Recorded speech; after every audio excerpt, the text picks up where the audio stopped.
my journey to get to where I am now was education that didn't really serve me, my health that failed me, a medical institution that didn't heal me, and my journey of trying to overcome all of those limitations, all of those health dysfunctions I experienced, to now being able to bring that knowledge, skill set, and service to other people to help them go through that same journey. Imagine having direct access to someone who's navigated life's toughest terrains and come out stronger. Someone who's been there, done that, and can guide you with empathy, experience, and honesty. This isn't just advice. It's a lifeline, a strategy session, a chance to learn from my journey so you can accelerate yours. Without the ability to be self-aware and introspective, the ability for you to get to where you want to go, nearly impossible.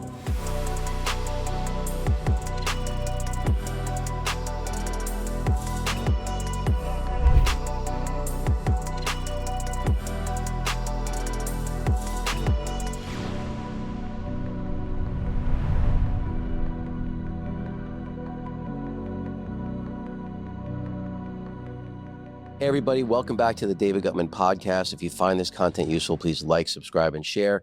My guest today is Ruh Fahim. He's a founder-focused health and performance founder and CEO. His company is Ruh Training. He helps high-performance entrepreneurs improve health, energy, and decision-making. Ruh and I actually met yesterday at that mastermind, and, we got to talking, and I'm like, oh, man, this is a guy. I knew you knew Ibrahim, too, which is, that's great that you guys are great friends, and he was a great guest, too. But when we're having that talk, I'm like, all right, let's save some of this for the podcast. So thanks so much for coming on, Ruh. Thanks for having me, Dave. This is like kind of an honor to be sitting across from you, because what you've accomplished in the industry is something that I'm striving towards. So having this conversation with you is like me getting on the alignment to the future I want to create for myself and for the world. You're very kind. So I always think that the most useful parts for my audience are the roads less traveled by people. So I like to talk about people's come up stories and kind of like where you started, what did your folks do? What made you do? And I know we talked a little bit about thinking about going to medical school and then taking a pivot. So maybe let's start there and kind of talk about how you got from where you started to where you are. Yeah, I guess going back to my origin story it's a long story, because I came from Afghanistan, we're immigrant mentality. We got into Canada. I don't know if you know, my wife's Afghan. Oh, wow. No way. Yeah. That's a great connection. Yeah. So maybe you understand the culture a little bit. I do. It's like the masculine is supposed to be the provider. The older son, youngest son takes care of the family in certain dynamics. That responsibility was thrown on my shoulders as well. And there's some like layers to it as well. My dad had to, remove himself from medical school when the USSR invaded Afghanistan.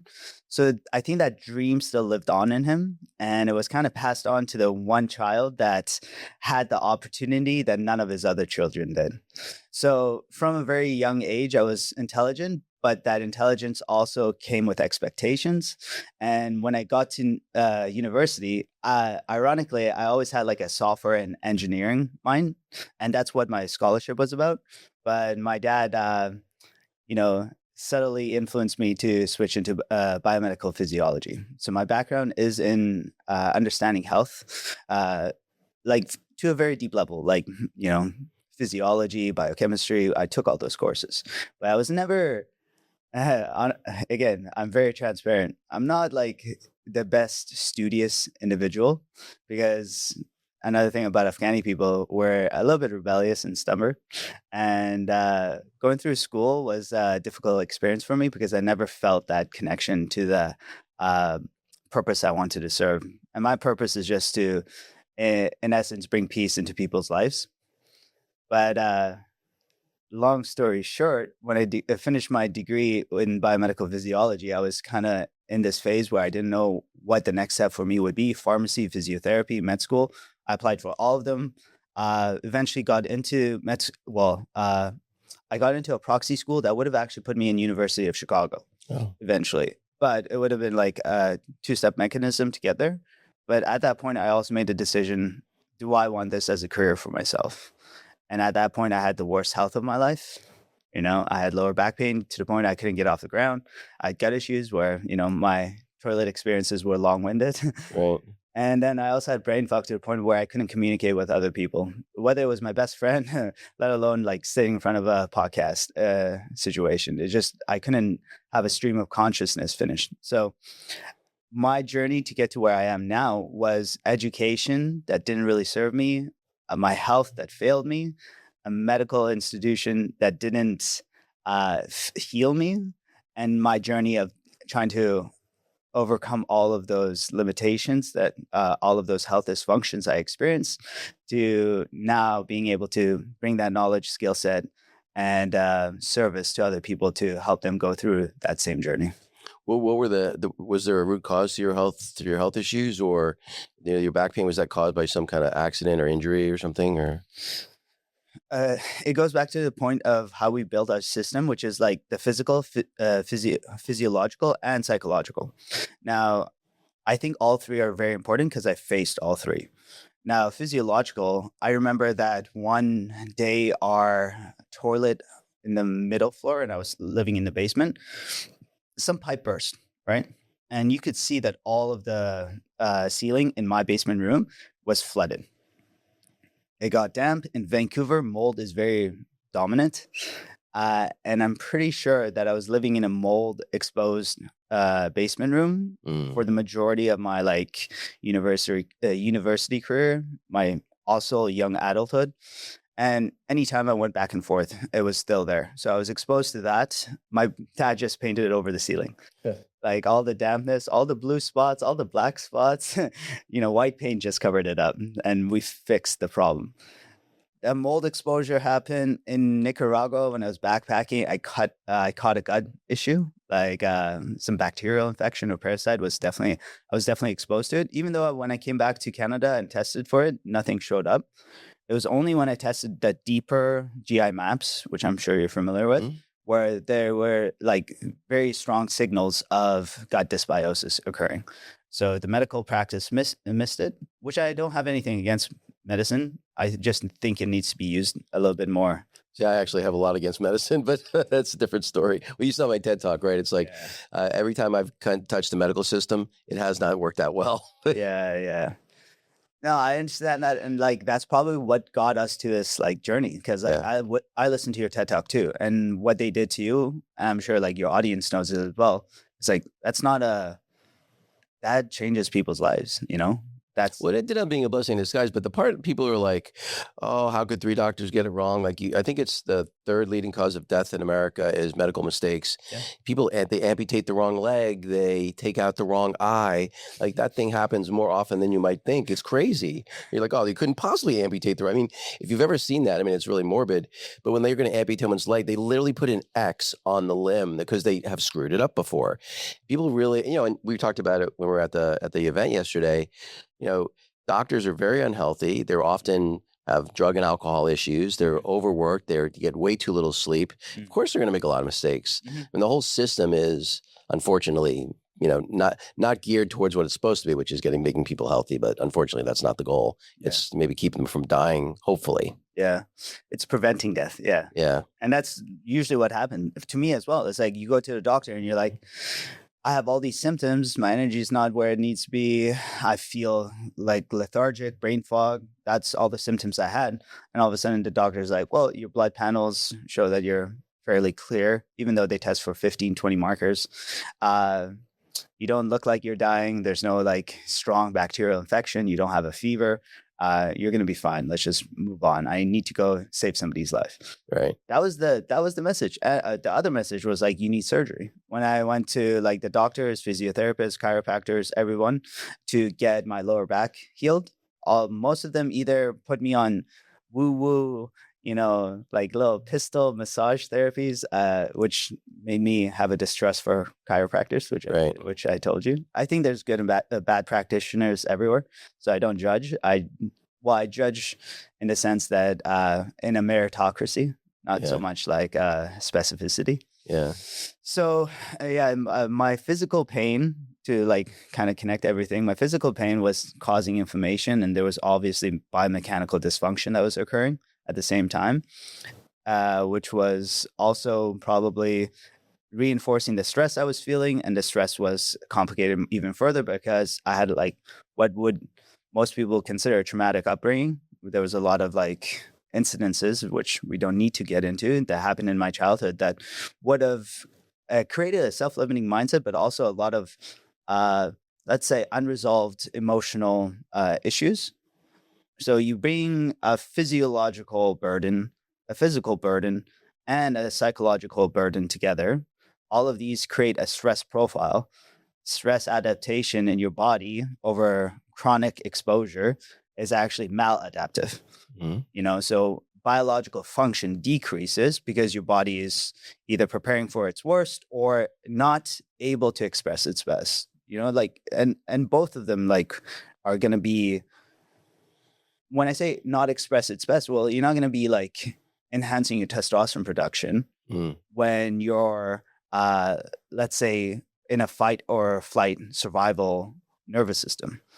You're not going to, and then preparing for the worst is like your metabolism will be lowered down because what you're trying to do is preserve your energy. So so in case the worst case situation that hypothetically might be ahead of you, you have at least energy stores that you're going to be able to utilize to make yourself escape.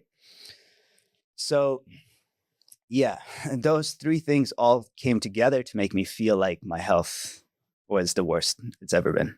The Pareto principle, the 80-20 rule, is unbeaten in human history. And what I think people just don't take enough responsibility. Like, my expectation is everyone's bad at their job because 80% of the time that's true. So whether it's a chiropractor or an acupuncturist or a doctor or a lawyer, it doesn't matter what it is. No one's going to care more about my health, my legal situation, my medical situation than I will.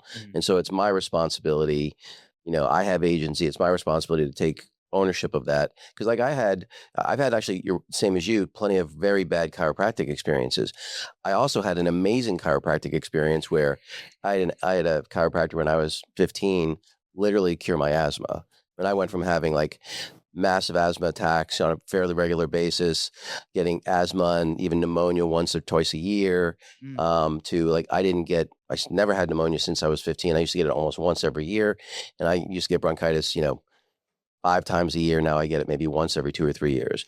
So, I think that was by a chiropractor who was really talented with kinesiology and muscle testing and things like that. Supplementation. He focused on supplementation and things that most chiropractors don't. But again, he was the exception, like most things, right?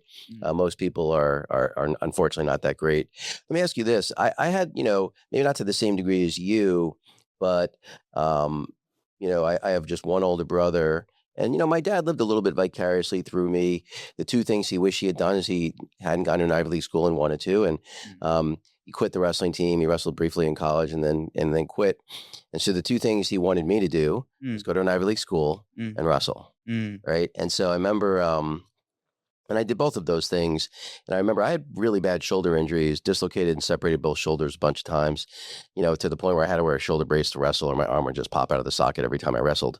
And I wanted to quit so bad. And I remember having a conversation with my dad saying, yeah, like now that I got this shoulder brace, I can't really, I can't breathe that well because it would basically constrict your chest in order to keep my shoulder from popping out. And I remember seeing the look of disappointment on his face, and I could not bring myself to quit. I will say, oddly, I'm glad I didn't quit. I mean, I think it's important to finish what you start, in most cases. There's always some exceptions to everything. But I do know what that feels like, to have that external pressure that's driving you, and, you don't want to disappoint. When you finally got to that point where you decided you weren't going to go to medical school, and so now your father was no longer able to, how did that go? Was he supportive of that? Was that something that maybe he still is mad about or upset about? I think every father just wants to see their children have the best life, and they only apply it in the way that they understand and have experienced their own life unfold. True.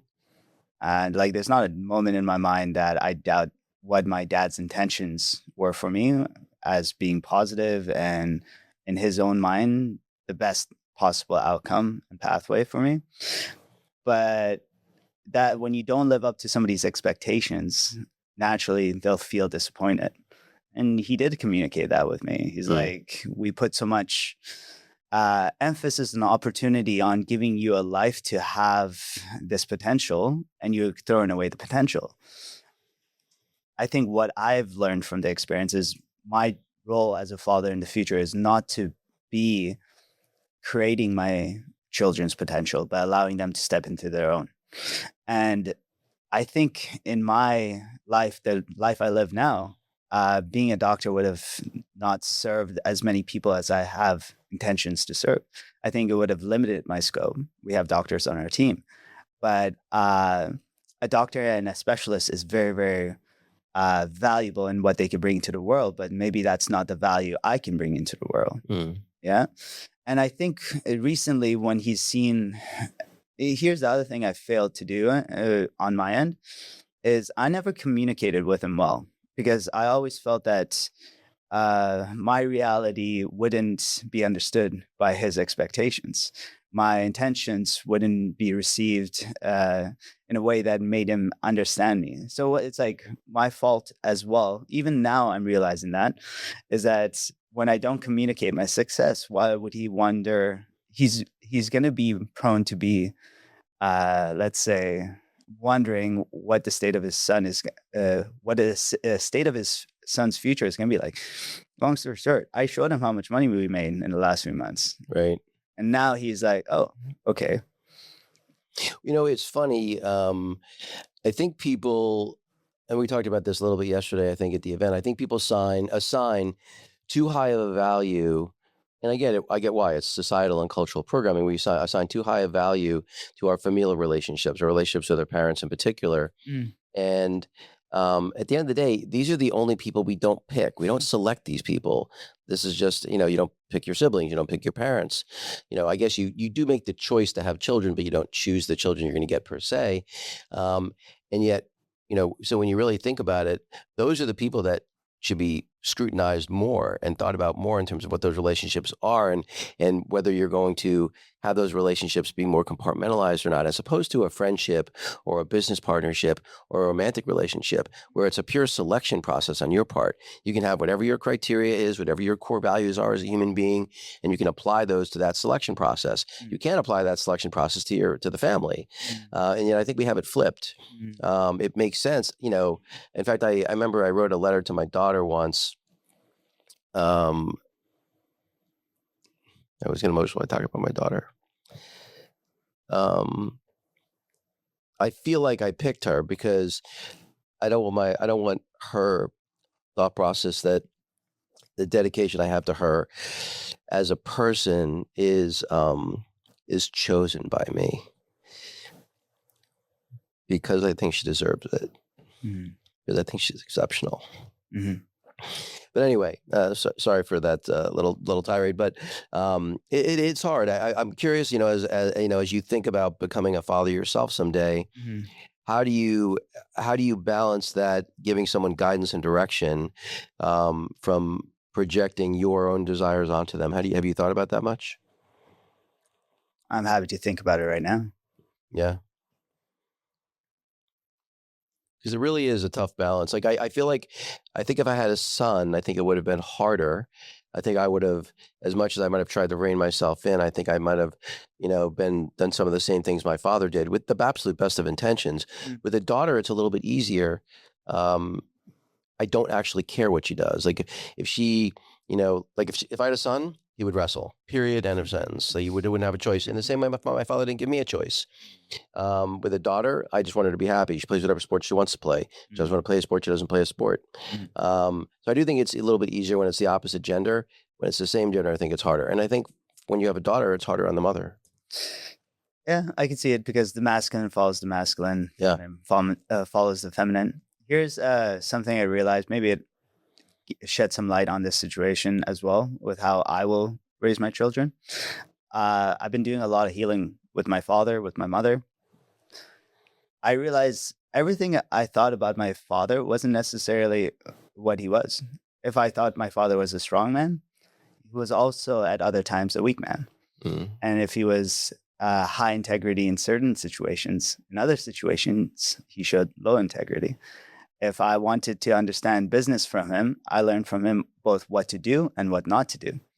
And in every sense, when you go break it down, the people in your life, especially the ones in your family, I think they are, yes, given to you, but that what they give you through your lived experience with them is everything you need to know. Mm-hmm. Because you could learn from absence as much as you could learn from presence. And so my father, when I look into him, he taught me everything that that I needed to know, that I wanted to know, and that anything a father should teach a son, and probably everything for my sister, everything a father should teach a daughter. So when I think when I have my son, I will both succeed and fail in certain aspects of his life, to the point where I will teach him everything he needs to know from a father. Mm-hmm. Because I don't see like myself being any different from any other individual, where if the individual gets balanced, you will see both the light and the dark in what they offer. And that was a really good moment for me, actually, because when I started realizing that neither do I have to be proud or ashamed of my father, it allowed me to just center on the emotion that I do want to feel for him, which is gratitude and love, enthusiasm, and inspiration. And if anybody is in the know-how, these are just words from DeMartini, which I've already downloaded the book. which we've talking about. And I do highly encourage anyone that's going through, let's say, emotional charges, to look into his practices. That's a side note. I did start this work about like 6 years ago, and I'm still finding more truth in every step of the process.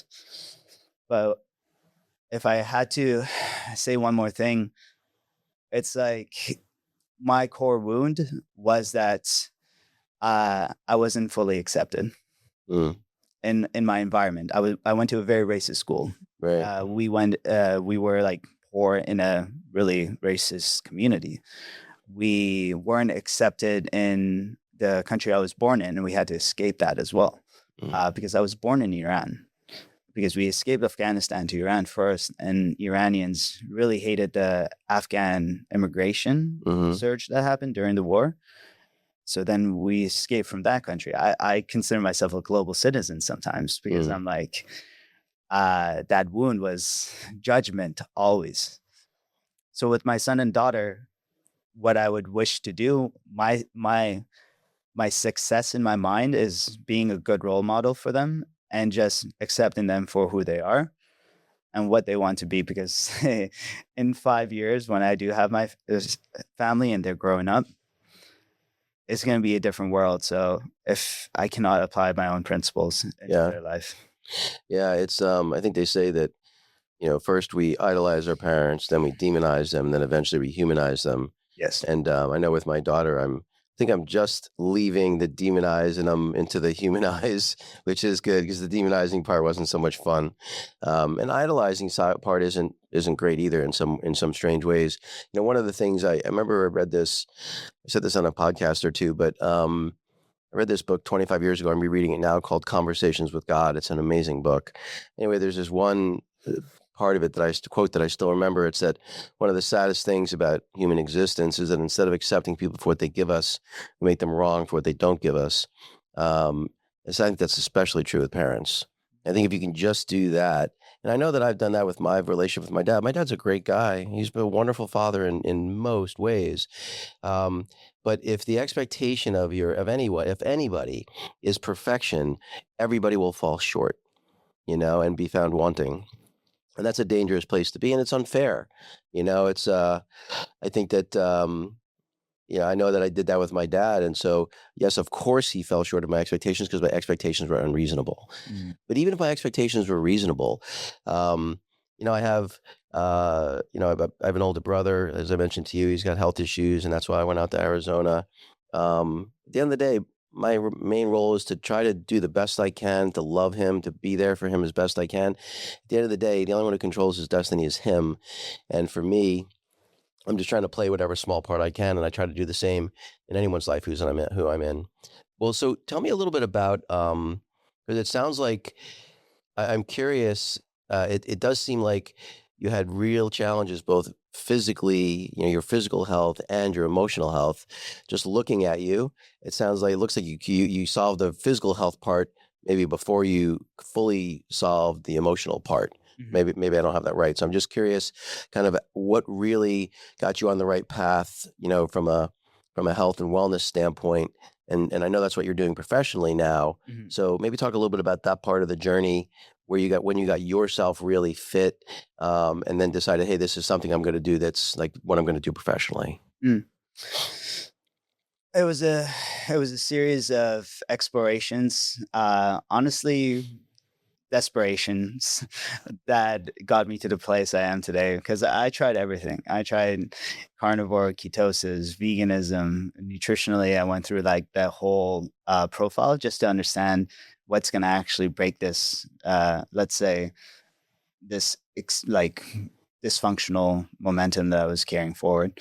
I did all the testing, genetics, microbiome, toxin exposures very early before they were like mainstream, because I was still trying to understand. Like, we're going into like threads on Reddit, we're going into like medical research, we're going into podcasts by doctors, and this was like early podcasts. Like I was one of like I was listening to Joe Rogan very early on. So one of the first doctors that he would bring on, I forgot their name, but it was like that triggered that experience, that exploration for me. It's like, okay, this person is talking about a mechanism to health that's not really, I've never been educated on, and it's not being prescribed by allopathic medicine. And that was like, okay, if allopathic medicine hasn't fixed me, what is going to fix me? If physiotherapy hasn't fixed me, what is going to fix me? Okay, let's do acupuncture. Let's do Chinese like herbal medicine. So going through that entire like funnel of experimentation gets you down into that like actual source of I wouldn't call it truth, but it's process. Because there's no one truth I could apply to anybody else, but I could apply a system that allows your truth to come out, and then we can make a pathway specific for you.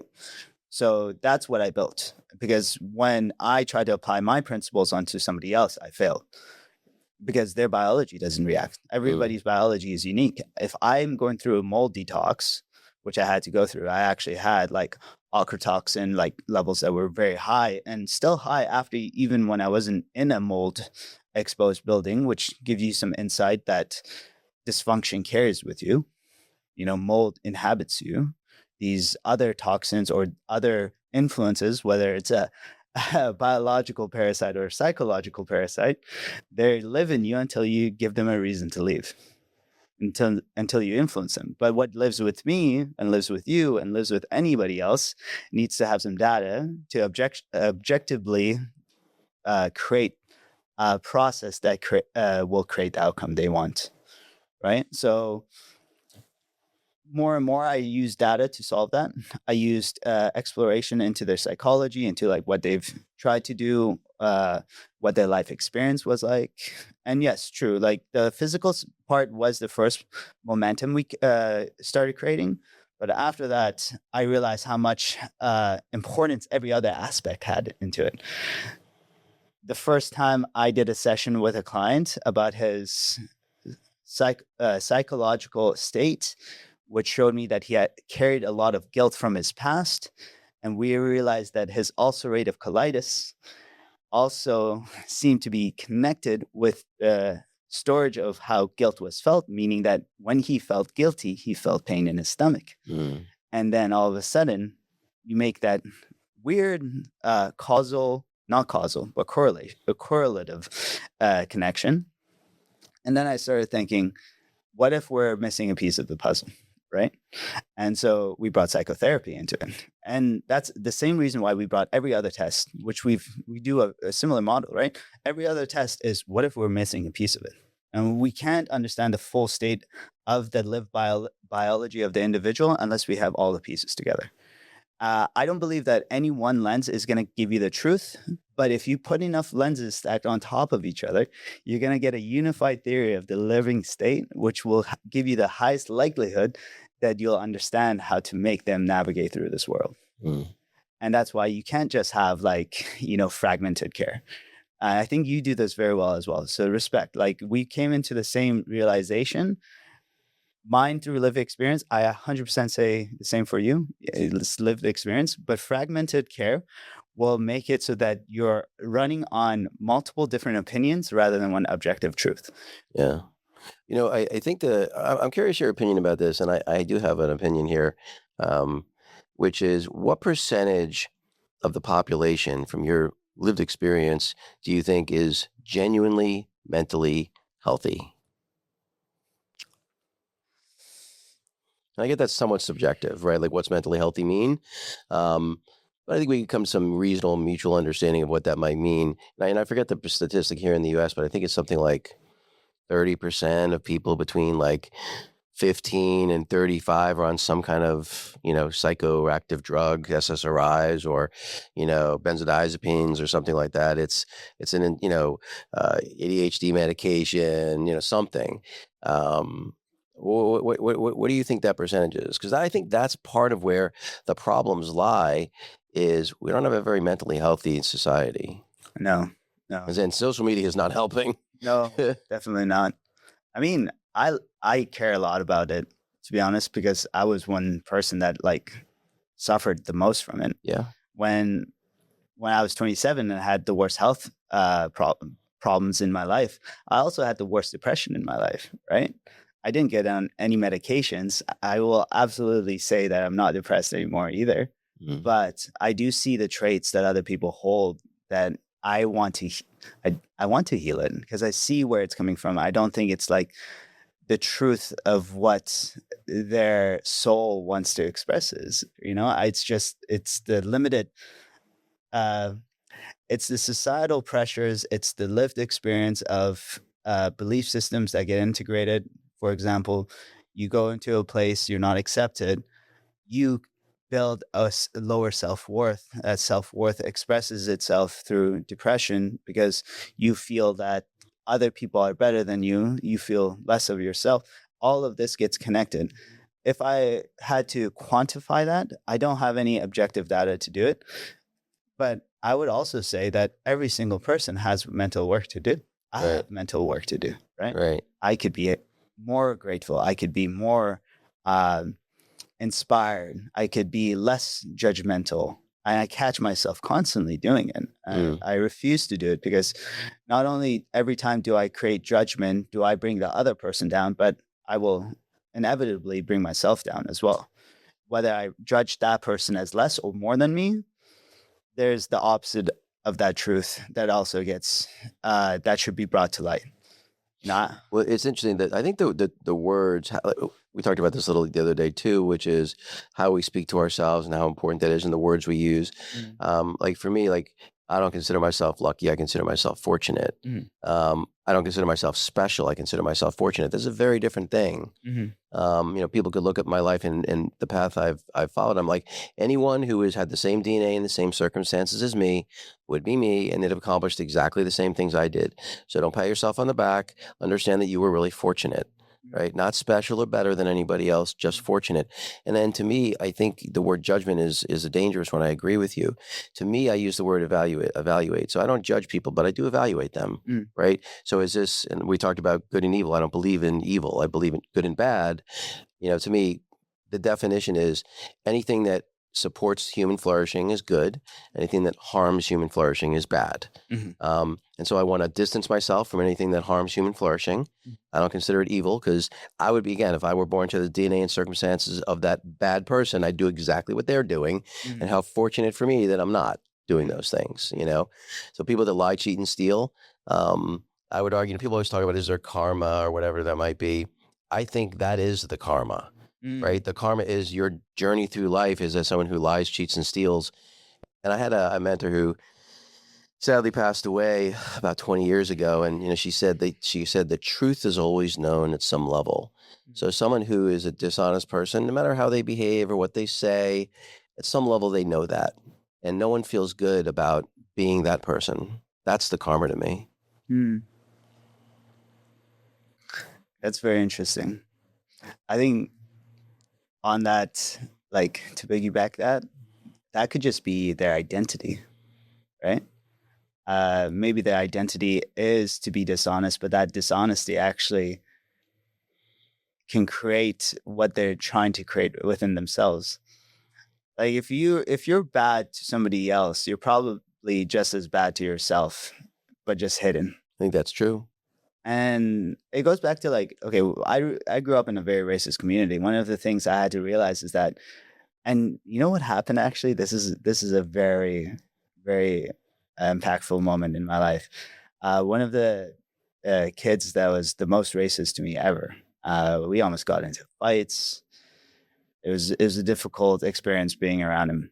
I was actually walking home one day, and he was older than me. He was stronger than me at the time, and he was so racist to me for like the before period. And then all of a sudden, I see him on his patio, and he's sitting there as I'm walking past, and I don't know where I got the courage from, but I finally just walked up to him, and I'm like, "Why do you always?" say those things to me? Why do you always like pick me out and like hurt me? And like honestly, it broke my belief systems in that moment because I actually saw him tear up. Mm. I saw him get emotional. And he said a couple words to me that started changing my perception of anybody that inflicts pain onto other people, which is that he said to me, you just have to understand that's what my father was like. Mm. That's all I've ever learned. And as hard as he is on you, he's harder on other people and he's harder on me. Mm. That's not verbatim, but that is pretty close. So basically, he was just projecting his pain and finding a place to put it. And that happened to be you, unfortunately. That happened to be me. Yeah. And he's like, this is just all I ever knew. Mm. And then how was he towards you after that? I don't think I've ever had another experience with him. Wow. After that. Yeah. But and I've had that multiple times. He wasn't the only person that was like, racist towards me. I went into a predominantly white school. There was like 200 white people there and maybe 4 or 5, let's say, immigrants. And right.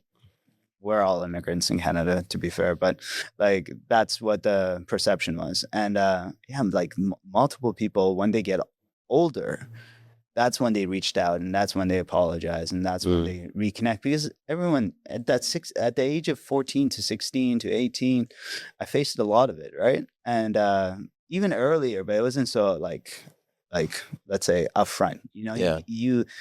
When I was 6, I felt it. Right. Walking there, like people yelling at my parents usually. Like I'm talking about, I grew up in a community where there was Confederate flags, like being flown at the back of tailgates and stuff like in Canada. I thought that was a U.S. thing. Yeah. Wow. It was in Canada. Yeah, like Confederate belt buckles at school. Wow. Yeah, it was a crazy experience, and you feel it like subliminally when you're a child. Judgment and eyes and like being in the playground and just having mothers come and take the two children apart from each other. Right. Like, wow. It was like, then you like thinking like, what's wrong with me? Right. So, yeah. How did your parents, what did your parents say to you? Like when situations like that would happen for a child, it's really hard to understand, what's behind all of that. Were your parents, self-aware enough to be able to, help you sort of process that or not really? Yeah. I grew up in a family of 8. There's 6 other children. My parents were in survival mode most of my life. Like we were raised on bread and the rice and homemade bread because it was too expensive to buy like the actual ingredients. My mom would just bake the flour from root herself, which and by the way, my parents are some of the people I respect the most in this world. Sure. Like everyone is flawed. I am flawed. They are flawed. I accept myself. I accept them. But what I will acknowledge about them with gratitude and love is that they've endured more than I think most people would ever recognize. But unfortunately, environment creates outcomes. Lived experience creates opportunity. They didn't have access of knowledge or podcasts or books.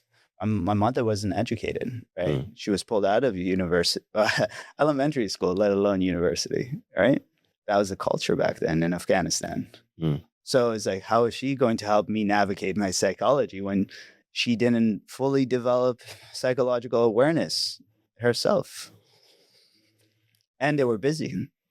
They were Yeah, taking with care that of many kids, my God. yeah, 5 other children. So yeah, I learned. See, this is the crazy part. Like, if you leave a child to themselves, this is like one of the things I'm most inspired to like change. I love working with a younger generation, but if you leave a child to themselves to understand the world, what they will create is their own belief systems, and these belief systems could be completely irrational, right? And it's only their own interpretation mechanism of understanding why everything that's happening to them is happening. So when I say I had low self-worth, that was the only way I was able to perceive why people would act that way towards me. Oh, I am less than them. Right. You know, like that's the only rational explanation. It was only 16 the first time I saw somebody that I thought hated me, and then that's the first time I realized they just hated themselves, and they're just now, or they just hated their environment, or they just hated how they were treated. And now how they're treating somebody else is just the emotional flow that they're trying to drain into something else so they could be released of it themselves, or at least distracted by it themselves. How much, I know we talked a little bit about this, and I hope you're okay talking about it. I haven't tried DMT, but how much has DMT been helpful on this journey in terms of the progress you've made? Again, I've tried some other psychoactive drugs. I have not tried DMT yet, though I'm going to. How much has that helped you on this sort of the psychological part of your journey? I've done a lot of psychedelics to create changes in myself. I do encourage people to do it under safe like settings, especially if it's guided. DMT was a little bit different than the like psilocybin mushroom experiences. DMT was like reality shattering. It's not so much like it didn't necessarily help me change my belief systems in like my identity. Right.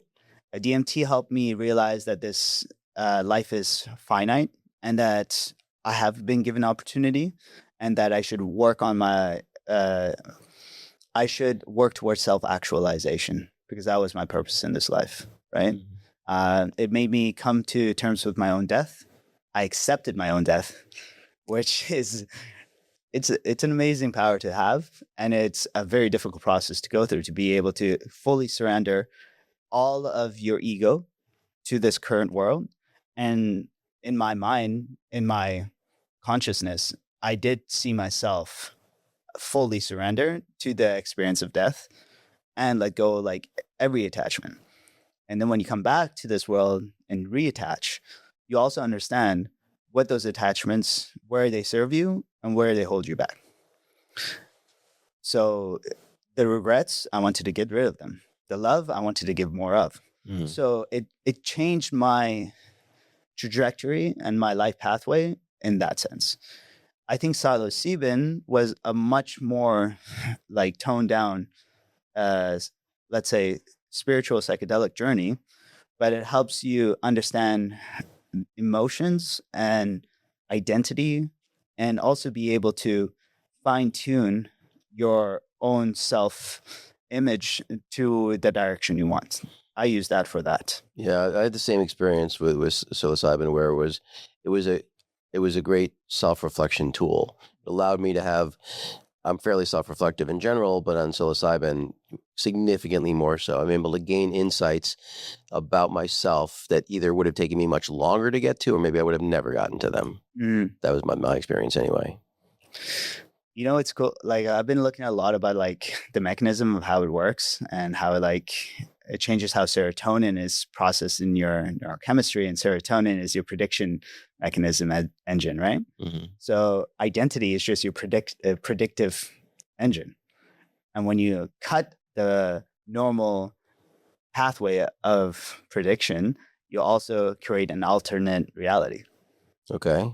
Right? So this is the thing that I always got from like illusions. I always they always bothered me. I'm like, why is this stick look bigger here and here? But then you bring Right. them together and they're the same size. Right. That is the same predictive engine that works in your brain, because our eyes are just scanning environments and trying to understand from our lived experience how this would actually unfold in order for us to either find safety or find prey. Like, it's predator or prey concept always. Mhm. That's pretty much what serotonin was built for in a lot of things, outside of just happiness. Like, that's like almost surface level, and I think that's a much later development of that's connected to consciousness rather than like our physiological, like basal evolutionary development.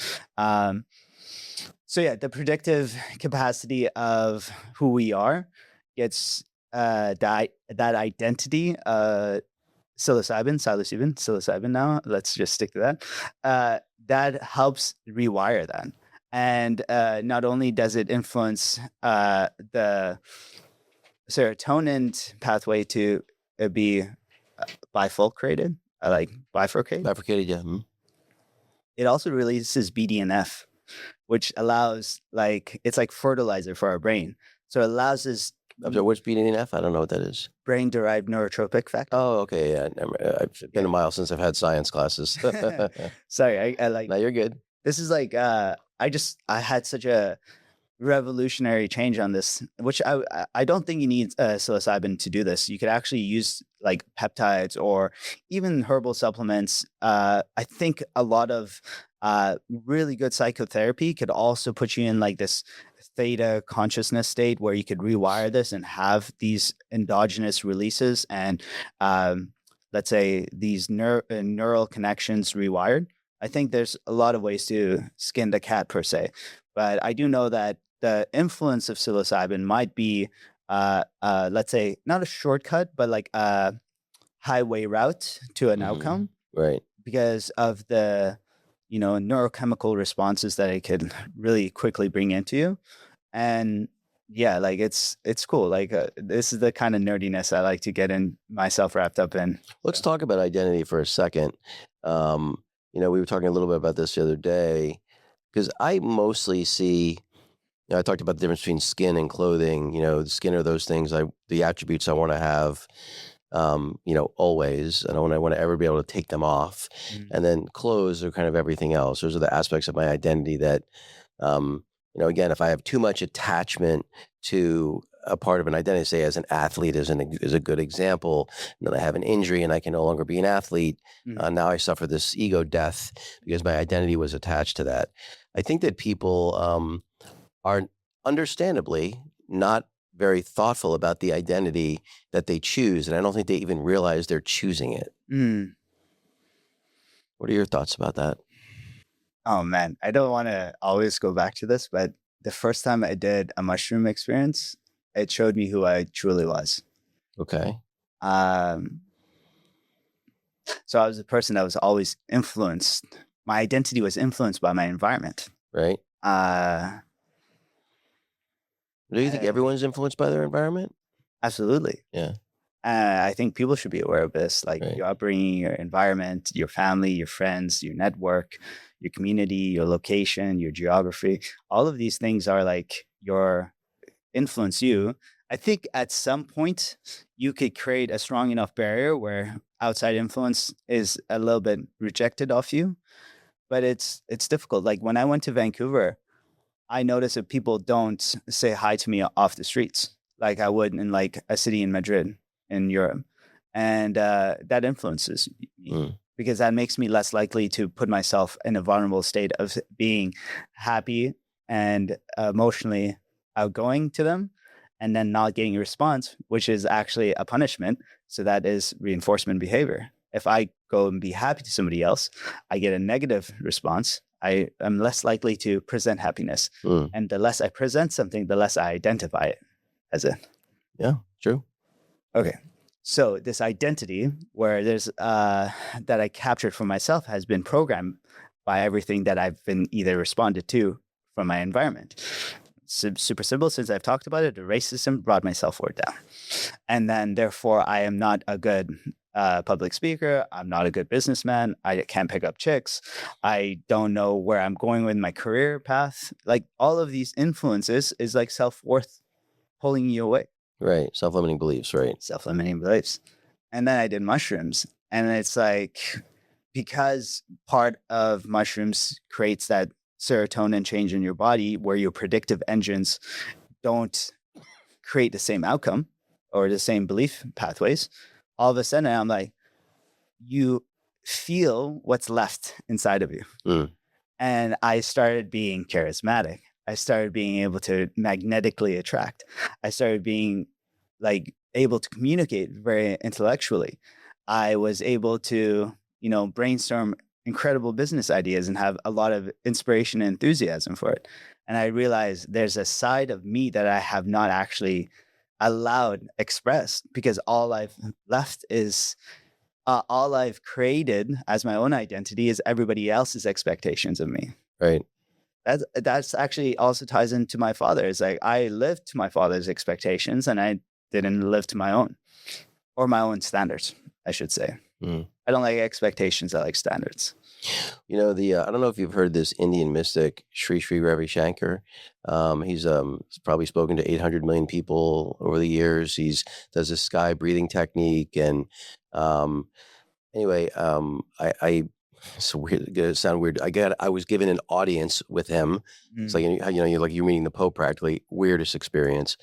And I meet this guy, and the thing that was interesting to me about him, so I had about like 10 minutes with him, and I had to meet with his handler before, and I'm like, well, am I allowed to ask questions? And he said, yes, of course. So the question I asked him was, I said, what's the right goal?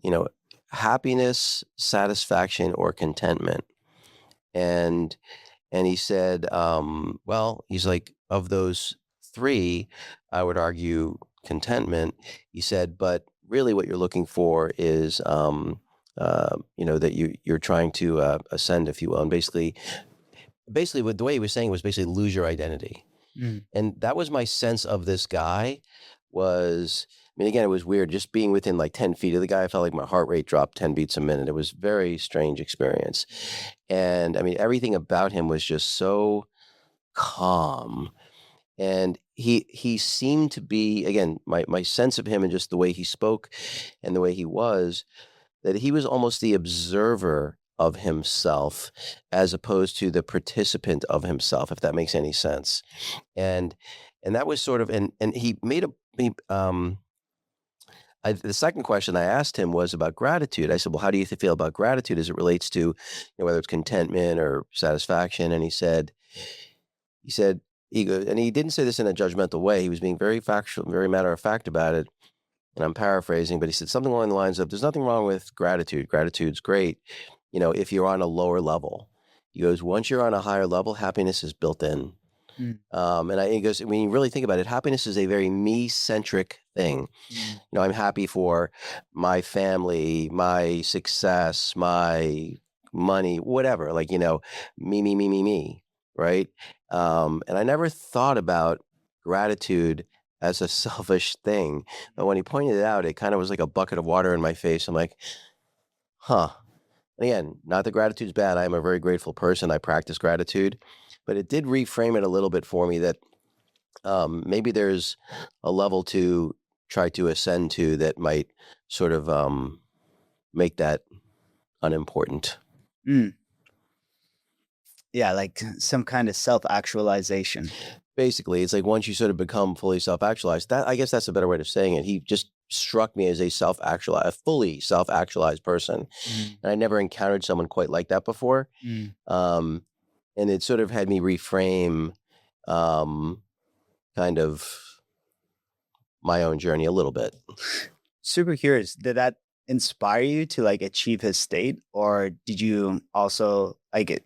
Not personally, I don't know if I would want to feel that way. Do you feel like that what he had is something that maybe his purpose in this world, but may not be your purpose? So it's an interesting question about purpose just broadly, which is I don't believe life has intrinsic meaning. Okay. I don't think a higher power has a plan for me. and my job is to discover it. Some people find that unsettling. I don't. That means I get to decide what the purpose and meaning of my life is. Mm. And I guess what I felt, I felt a little bit inspired. Not so much. I didn't have this sensation of, oh, I want to be like him necessarily. Um, the way I guess the thought I actually had in the moment was, there's probably some great utility in being able to be that way, or be able to almost be able to like oscillate back and forth between being able to be a pure observer and being able to be a participant. Because I think that most of the joy that we experience in life is as a participant, not as an observer, Mm. right? But as an observer, that objectivity allows me to make better choices, which one could argue would allow me to experience more joy in my life. So I guess, I'm only coming to this saying it out loud to you, is I think that to me, and I could be being completely open to be completely wrong about this, that I think the right path for me is getting really good at being able to move back and forth between being the observer and being the participant. Mm. Yeah, I think that's beautiful, actually. So I'm curious, it sounds like, even though, if you look at what you're doing with your business, it's very, I'll say, fitness centric. It's not just about physical fitness for sure, but I'm sensing that maybe a much greater percentage of it than I would have guessed is more around the psychological aspects of it for your clientele. Is that fair? Or would you say it's depends on the client? I think that I love it all. I love so many parts of human experience. I love talking about psychology because I found it so interesting. Consciousness and human interpretation doesn't have objective truth. It's very subjective, right? And I love learning on other people's opinions. I think that if I suffered with anything, I think I suffered most with my psychology. Uh, I think also it's really aligned because what is a perfect body without peace and happiness and gratitude inside you? What is the most amount of money if you're caged in away from freedom of life, or away from your family, or lived experience? So psychology, I want to do it all. I think all of them are connected. I think the role that I will do in my business is going to be more geared towards psychology, more and more so. Not that I'm a psychologist, but if I could shed some of my perspectives and my lived experience that allows other people to break through their own boundaries, I'd love to share that. Because everything else can be systemized and automated, and that's also how I'll be doing a lot of my work, is uh, but the psychology and the human connection is something I really enjoy having. We work with younger demographics for Right. sure. So our average client is 20 to 35 years old. I brought two 19-year-olds into my services recently, and I just see myself in them. Right.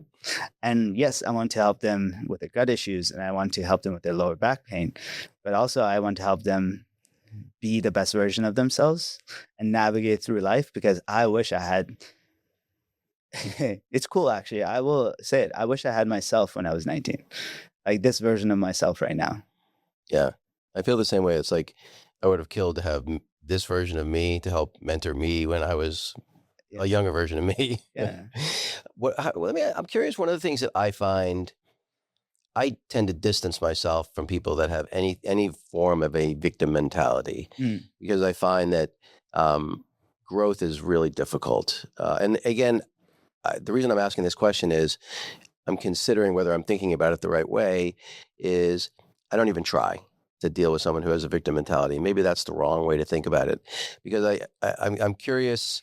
Again, I think I have limited time and energy, so I'm like, well, if I'm going to spend my energy, that's just I feel like the juice might not be as worth the squeeze. I'll be able to affect less people if I'm because there's no doubt that it will take more energy if I could even be successful. In my experience with people with a victim mentality, especially if it's a deep victim mentality, and I feel like unfortunately our society right now almost rewards a victim mentality in many ways.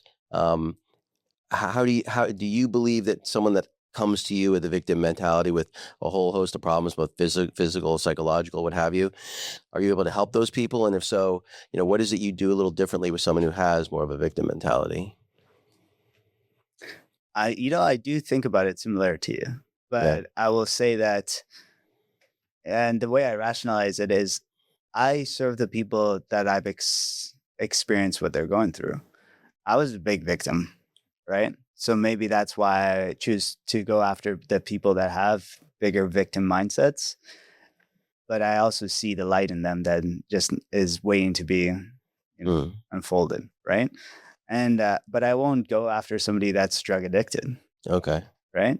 And that would be probably best suited and served by somebody who overcame their drug addiction and is able to service that person better.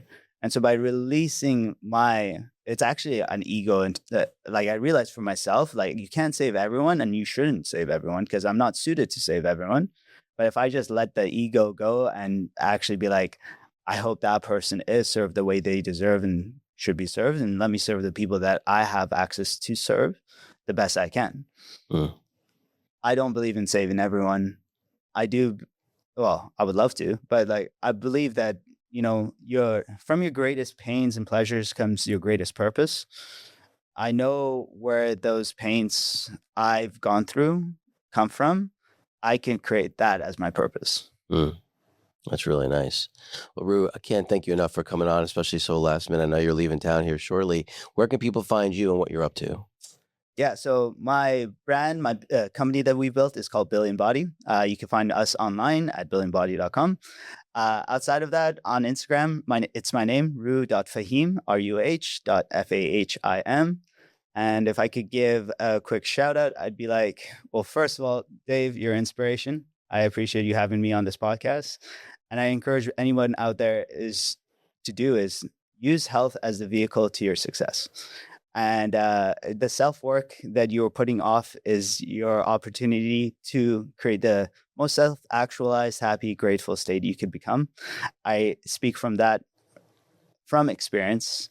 I know what it's like to be on the other side, and I'll do my best for anyone out there that's trying to overcome that to get into the best version of themselves. That's my mission in this life. If I could serve you doing that, I would be gladly present for you. Ruh, thanks again for coming on. Thanks, Dave.